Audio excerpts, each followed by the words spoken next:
இயேசு கிறிஸ்துவின் இடையினேற்று நாமத்தில் அன்பினல் வாழ்த்துக்கள்.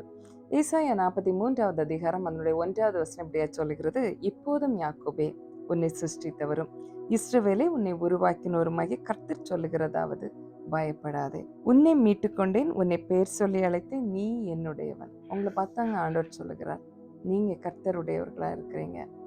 அவர் உங்களை மீட்டுக்கொண்டேன்னு சொல்றாரு, உங்களை பேர் சொல்லி அழைக்கிறேன்னு சொல்றாரு. யாருக்கு நம்முடைய பெயர் தெரியும்? நம்மளை நன்றாக தெரிந்தவங்களுக்கு தான் நம்முடைய பெயர் தெரியும். நம்மளை தெரியாத நபர்களுக்கு நம்மளுடைய பெயர் தெரியாது. அப்போ உங்களை நன்றாய் அறிந்த கர்த்தர், உங்களை கவனிக்கிற கர்த்தர், உங்களை இந்த வானத்தையும் பூமியும் படைத்த அந்த கர்த்தருக்கு அவரை நமக்கு தெரியும். அவருக்கு நம்ம தெரியுமா அப்படின்னா, அவர் நம்மளை பேர் சொல்லி அழைக்கிறார். அவருக்கு நம்மை இண்டிவிஜுவலாக புரிந்திருக்கிறார். நம்ம எப்படிப்பட்டவர்கள், நாம் யார் என்பதை எல்லாவற்றையும் நன்றாக அறிந்த கர்த்தர் உங்களை பார்த்து சொல்றார், பயப்படாதே என்று சொல்றார். உன்னை மீட்டு கொண்டேன்னு சொல்கிறேன். நீ என்னுடையவளா இருக்கிற, நீ எதை பற்றியும் கவலைப்பட தேவையில்லை. உன் வாழ்க்கையில் உள்ள எந்த காரியங்களாக இருந்தாலும் அதை பற்றி நீ கவலைப்பட தேவையில்லை. உன்னுடைய பிரச்சனை எல்லாம் என்னுடையது. ஏனென்றால் நீ என்னுடையவள், என்னுடையவன் அப்படின்னு கர்த்தர் சொல்லுகிறார்.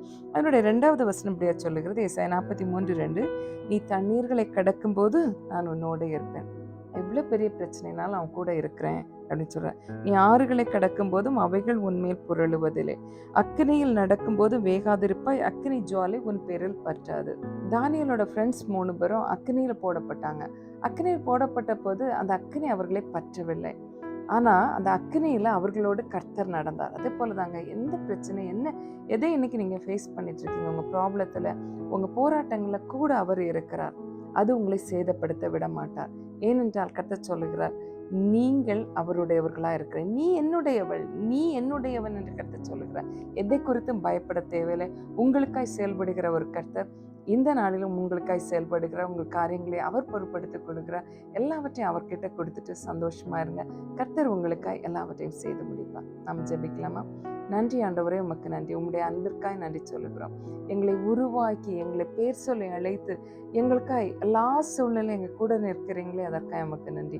இந்த நாளிலும் என்னை கேட்கிற அன்பு சகோதரனுக்காய் சகோதரிக்காய் நன்றி சொல்லுகிறோம். இவர்கள் வாழ்க்கையில் இன்னைக்கு ஃபேஸ் பண்ணிட்டு இருக்கிற அந்த பிரச்சனைகள்லேருந்து இவர்களை விடுவிக்க போகிறீங்களே நன்றி. கூட இருந்து உதவி செய்ய போகிறீங்களே நன்றி.